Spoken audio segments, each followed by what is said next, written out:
Amor e Ódio, capítulo 6. Eximimos-nos de minudenciar o prosseguimento do rigoroso inquérito estabelecido muros adentro do convento à marcha dos interrogatórios minuciosos, os quais, iniciados que foram nos gabinetes da direção interna, desceram a investigar até os últimos serviçais das cozinhas, como o dos pátios, para mencionarmos apenas os suplícios morais suportados por Henriette e Alice du Feval, até que esta, incapaz de maior resistência, tudo confessou minuciosamente, o que fez se encerrasse o mencionado inquérito e que Alice, após expiar a penalidade imposta pelo egrégio tribunal da congregação, fosse pelo mesmo considerada desligada dos votos do noviciado e, portanto, expulsa da instituição que não soubera respeitar. No entanto, Gaston, desesperado, deixara-se ficar na velha capital normanda, esperando os acontecimentos. Em vão solicitar audiências à superiora.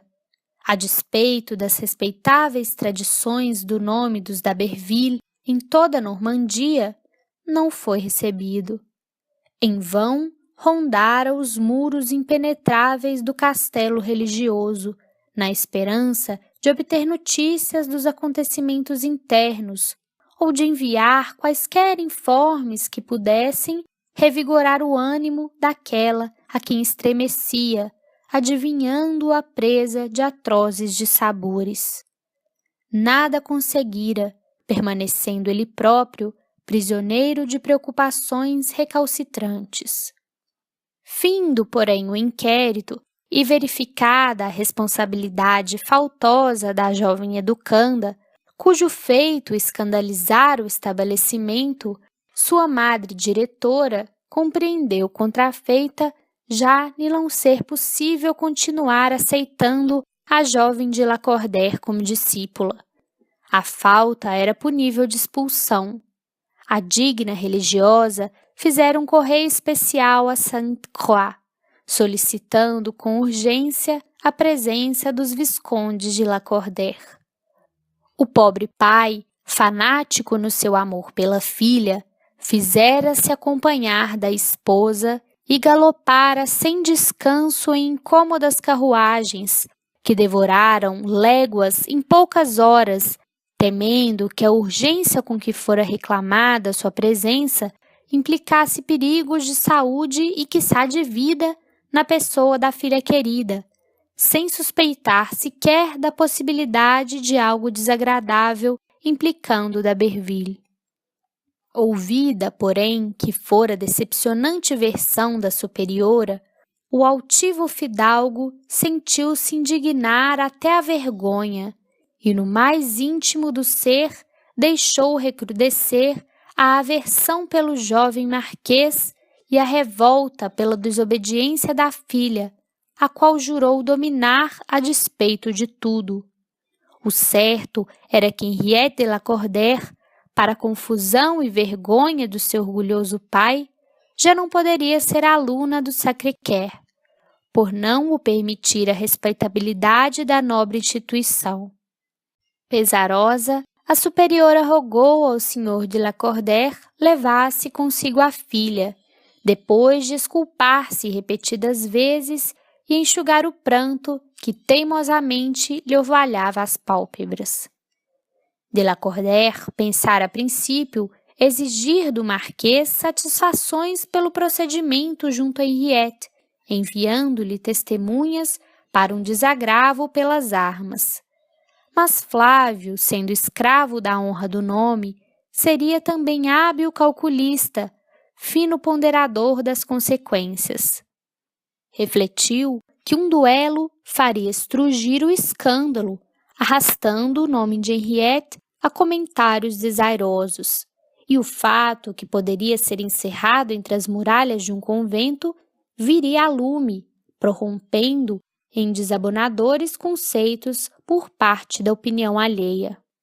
De outro modo, a ser conhecido o incidente, anulados estariam os projetos que tinha em mente ativar no intuito de dissuadi-la definidamente da inclinação pelo detestado fidalgo de Saint-Pierre.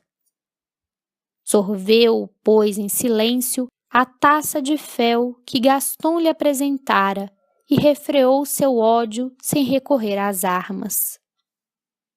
Não obstante, a d'Aberville afigurou-se dever de honra oferecer satisfações ao senhor de Lacordaire, pois considerava o grave acontecimento em curso no seu justo aspecto.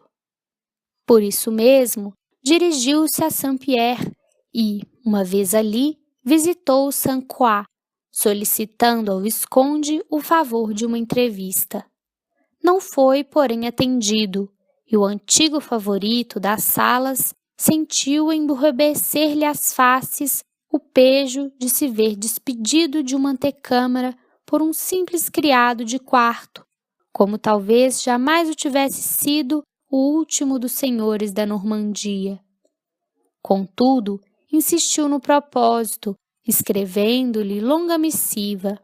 Vazou nesta epístola traçada com os mais leais sentimentos de que era capaz, os motivos que o animavam a procurá-lo a fim de oferecer-lhe satisfações pelas ocorrências do Sacré-Cœur, as vibrantes razões do seu coração, disposto a perseverar no empenho de lhe conquistar a confiança.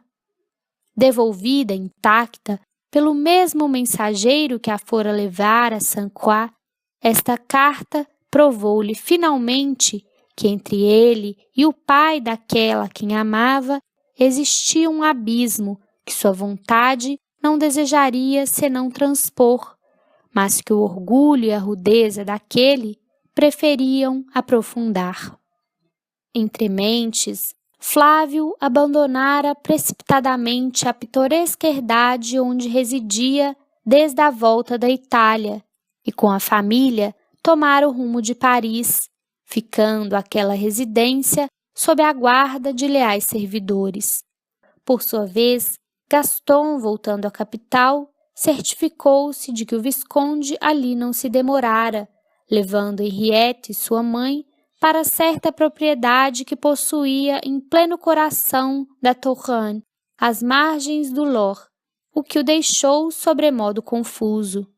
Felizmente para o marquês, porém, uma carta de Henriette, convidando-o a ouvi-la em sua nova residência, viera desoprimi-lo de angustiante expectação, afiançando-lhe a moça demais que o pai, mal as instalara ali na propriedade de Belleville, partira em viagem para Varsóvia, onde certamente se demoraria muitos dias a julgar pela importância das negociações de que trataria e às quais aludira com muita veemência em sua presença.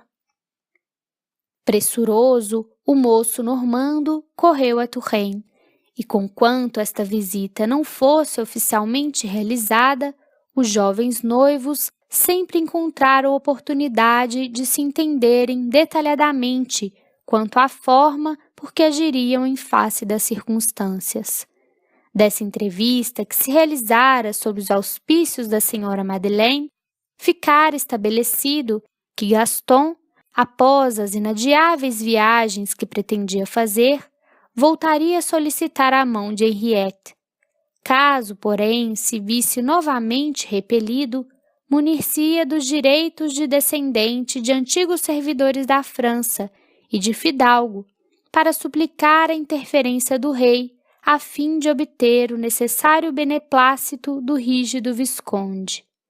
E Luís Filipe, bonachão e desejoso de atrair simpatias, não se furtaria um favor que estava habituado a fazer para quem lhe pedisse.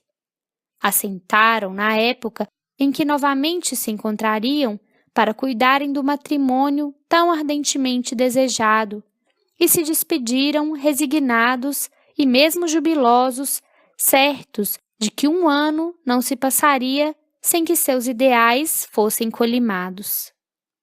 Tão enérgica resolução serenara, como por encanto, o ânimo do jovem marquês, e certo de que sua adorável prometida o aguardaria fiel às promessas firmadas, tornou a Paris e, decidido a vencer, reintegrou-se nos afazeres que dele exigiam as melhores aplicações de inteligência, como das ações.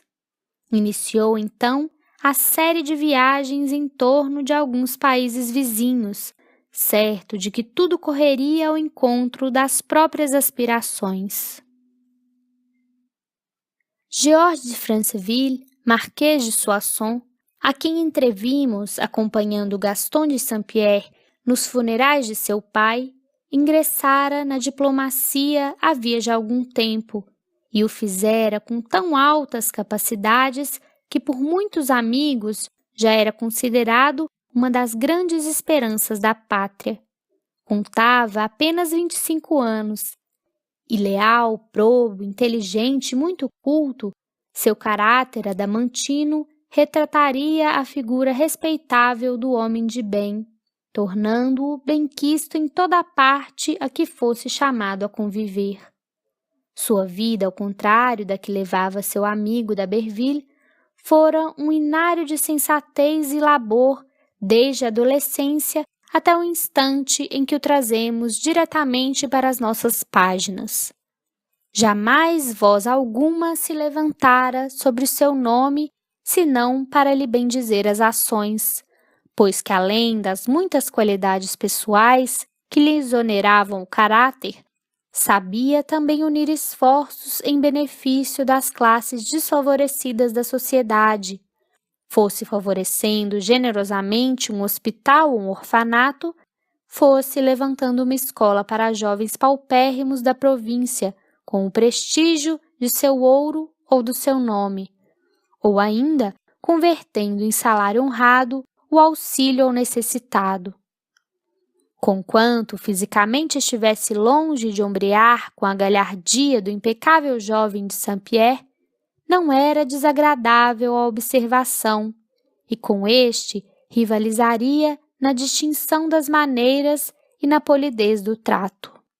Seu semblante invariavelmente sereno, porque jamais se agastava com o que quer que fosse, sua simpática fisionomia eternamente aclarada por discreto sorriso que fazia o seu característico inconfundível e seus belos olhos de um azul forte, pensativos e doces, depressa desviavam a atenção que se prestaria às rugas profundas que começavam a lhe enfiar a fronte, resultantes das longas elucubrações profissionais, e a robustez pouco aristocrática de seu corpo, que começava a engordar. Era, porém, indubitavelmente personalidade encantadora, em quem o gênio mais exigente nada encontraria para depreciar. Flávio Henri estimava-o com grande consideração, confessando-se seu mais fervoroso admirador.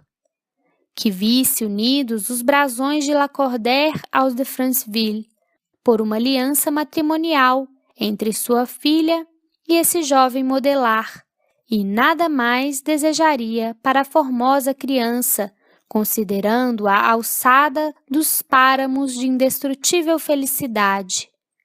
A convivência entre Henriette e Georges fora, não obstante, diminuta.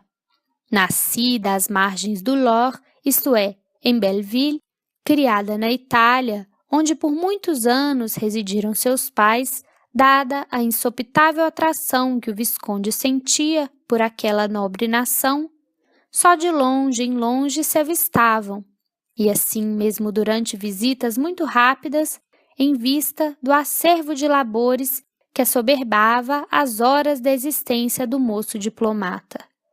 Quando a menina atingira as 12 primaveras, portadoras de indubitáveis graças futuras, os pais houveram por bem transportá-la para a terra natal, aí confiando-a à guarda das excelentes religiosas de Santa Genoveva de Paris, a fim de se lhe desenvolver a educação. Ali permanecera cerca de 5 anos a formosa jovem. Georges visitava de quando em quando, a pedido mesmo dos viscondes, que permaneciam em Nápoles, e acompanhando-se de suas manas, virtuosas damas da aristocracia, em quem os dignos pais da menina depositavam confiança. Não se permitindo, no entanto, jamais o convidá-la para sua casa, uma vez que a tanto se oporiam os regulamentos do nobre estabelecimento como a rigidez dos costumes dos viscondes. De um momento para o outro, porém, ausentara-se George da França, integrando-se nos místeres profissionais. Flávio de la Cordère, mais tarde, tornara à pátria para se dedicar à política. Henriette, por sua vez, combalida pela longa reclusão, deixara o convento e fora habitar Sainte-Croix em companhia dos pais. Havia completado os 17 anos. Tornara-se, então, encantadora donzela, cujo coração despertava para os intensos transportes da vida. Fora então que surgira a insinuante figura do jovem de Saint-Pierre, por uma inesquecível tarde de outono. Henriette Flavie apaixonara-se irremediavelmente por esse mancebo ardente que lhe correspondera às mais gratas aspirações da alma, para sempre fechando o coração a influências outras que não fossem as do sentimento que lhe dedicava. Não obstante, Georges e Gaston estimavam-se profundamente, conforme sabemos, como irmãos afetuosos que pareciam ser. Mas Gaston, para quem então a vida transcorria entre prazeres deprimentes e ilusões irrefletidas, não se dava conta de outras relações sociais, senão aquelas adquiridas entre a galanteria dos clubes ou dos salões feéricos, jamais se detendo a cultivá-las na probidade dos ambientes familiares, como eram do solar de Franceville. E se conquanto íntimos, Georges resistia aos convites do amigo para noitadas ou festas galantes. Por sua vez, Gaston se desinteressava das reuniões familiares, da preferência do outro. Talvez, graças a tais complexos, jamais acompanhara Gaston, o amigo, as visitas que o sabia fazer, de quando em quando, a certa menina, sua prima, interna de um convento de freiras, cujos pais residiam na Itália. Detalhes singulares, dignos de anotação, circundavam a estranha afinidade existente entre os dois amigos. Às vezes, o generoso fidalgo de Soissons surpreendia o formoso d'Aberville fitando-o tristemente, como se de envolta com o olhar que o fitava irradiasse também um sentimento de incontida piedade. Então, sorrindo sempre, com o inalterável bom humor que nele era o característico da generosidade que florescia em sua alma, Georges interrogava o bondoso. Por que me fitas assim? Ao que o outro respondia com evasivas, corrigindo as impressões que lhe afloravam a mente.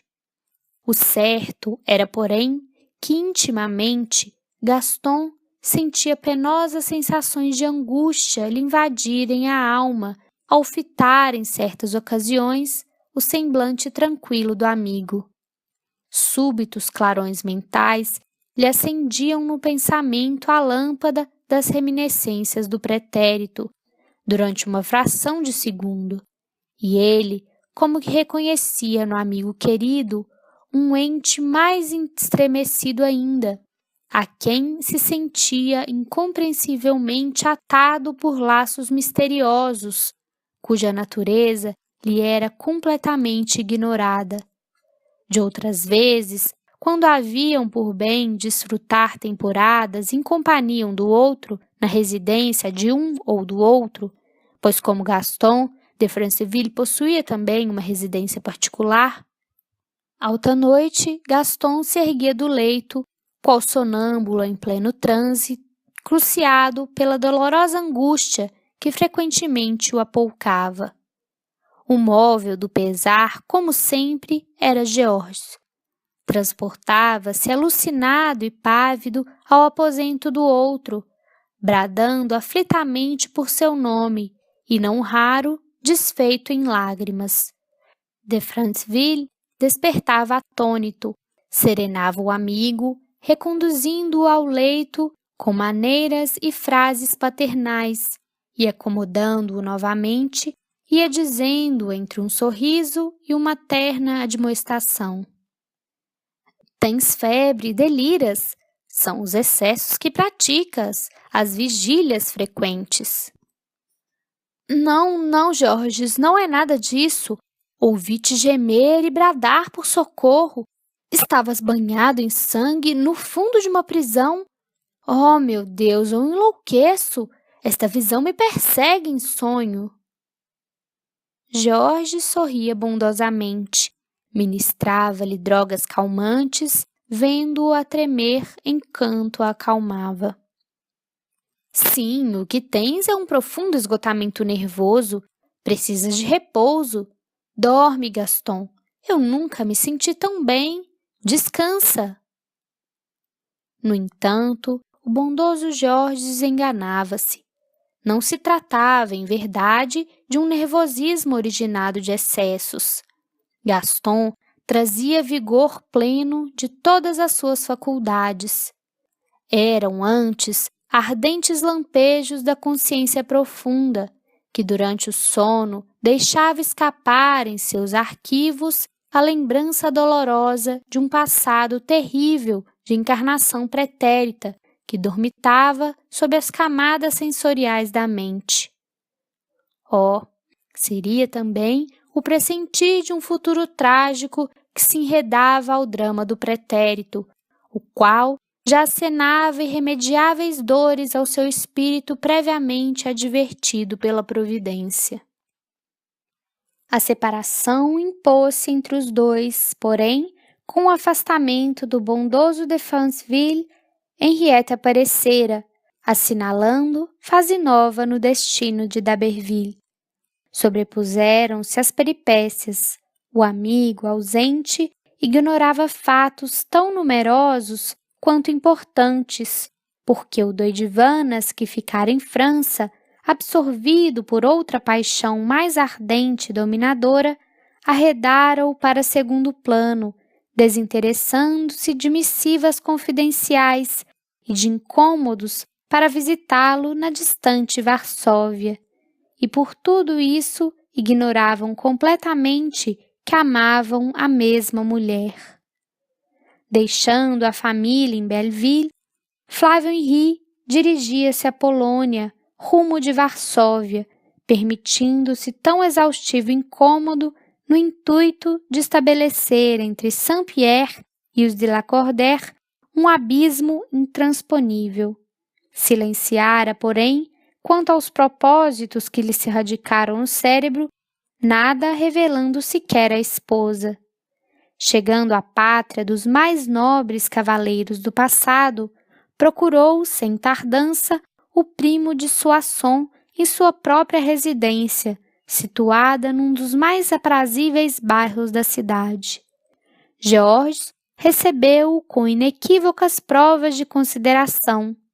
Fez questão de hospedá-lo consigo, cercou-o de amabilidades, felicitou-o entusiasticamente pelo ingresso na política do rei e, naquela mesma noite, convidou-o à ópera, onde havia representação de gala. Georges de Soissons amava Henriette e Flávio o sabia.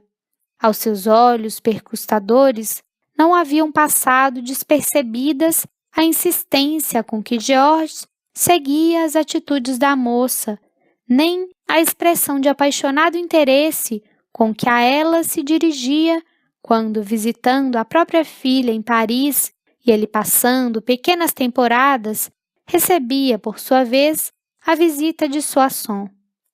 Muitas vezes, a observação de Flávio surpreendera em de Franceville funda melancolia ao fitar o semblante puro da formosa menina, que se conservava alheia a tais preocupações, ao passo que contínuas distrações o assaltavam ao tabuleiro do xadrez se porventura a imagem de Henriette rondasse próximo. E com efeito, não se enganava o altivo titular. O Marquês de Soissons amava terna e profundamente, e isso havia descoberto no próprio coração, quando era ela ainda uma trέφega andorinha protegida pela simplicidade da adolescência. Agora, voluntariamente posto diante de seu jovem afim, Flávio de Lacordaire não cessava de examiná-lo. Dir-se-ia querer adivinhar as próprias expressões do seu pensamento. Que lhe encontrasse livres a palavra e o coração, e seu antigo projeto seria realidade para a felicidade da menina e confusão do detestado d'Aberville. E tanto investigou e observou, tanto examinou e deduziu, valendo-se de inteligentes subterfúgios, que no fim do terceiro dia não só pôde capacitar-se de que o moço diplomata não olvidara o sonho da juventude, como até conservava da encantadora colegial uma doce e saudosa recordação. Certo de que nada deveria recear, na tarde do terceiro dia, à mesa do xadrez, e depois de preâmbulos ardilosamente preparados, Flávio de Lacordaire, afetando simplicidade, exclamou para o primo no decorrer da conversação: "Futuro brilhante, portanto, vos aguarda, meu caro Marquês. Prevejo-o dos mais vantajosos, pois que assim mo predizem os vossos invulgares méritos. Observo, porém, malgrado meu, que apesar dos progressos incontestáveis, sois ainda um ser incompleto, fato que, sobremodo, vem contristando os vossos amigos em geral e a mim em particular." De Franceville sorriu intrigado, não compreendendo a insinuação do interlocutor, e no tom de extrema polidez que nele traía um caráter afetuoso, retorquiu: "Não vos compreendo, senhor. Como assim? Em que teria eu incorrido no desagrado dos meus amigos?"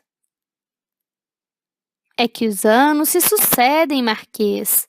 Já completaste as 25 primaveras. Comenta-se que vos deixais ficar celibatário." "Talvez tenham razão os meus amigos em tal comento a meu respeito", replicou o pensativo diplomata. "Porque, sim, é bem possível que jamais me case." "Permiti-me, caro futuro ministro, que muito a meu pesar vos declare que não primais pelo bom gosto em viver." George sorriu. "Ao contrário, caro primo, julgo-me possuidor de excepcional bom gosto, e talvez por isso mesmo se me torne impossível o matrimônio." "Perdão, estais enigmático. Alguma paixão, talvez? Um amor infeliz?" "E se fosse assim, Visconde?" "Eu vos declararia inteligente bastante para transformardes o destino e vos fazer de feliz." "Impossível, pois se não fui compreendido pelo objeto de meus sonhos." "Ah!" fez de Lacordaire, afetando surpresa e agastamento. "Sempre supus livre o vosso coração, meu caro Marquês, tanto que a seu respeito... Bem, não falemos mais do assunto. É a sua vez de jogar, Marquês." Vivamente interessado, Georges moveu distraidamente os seus peões, e os olhos brilhantes fitos no astuto parente prosseguiu: "Pelo contrário, Visconde, trataremos do assunto, sim. Interessa-me, sobremodo, o que haveis pensado a meu respeito." "Repito, meu caro Soissons, não falemos em tal. Julguei ainda livre o vosso coração. És tudo." Para vós tenho livre, senhor de Lacordaire. Falai, eu vos suplico. Bem, se o exigis, julgando-vos, pois, livre de coração, há algum tempo venho sonhando formosos projetos a respeito de vossa pessoa, marquês, a qual admiro e prezo com sincera afeição. Pois que?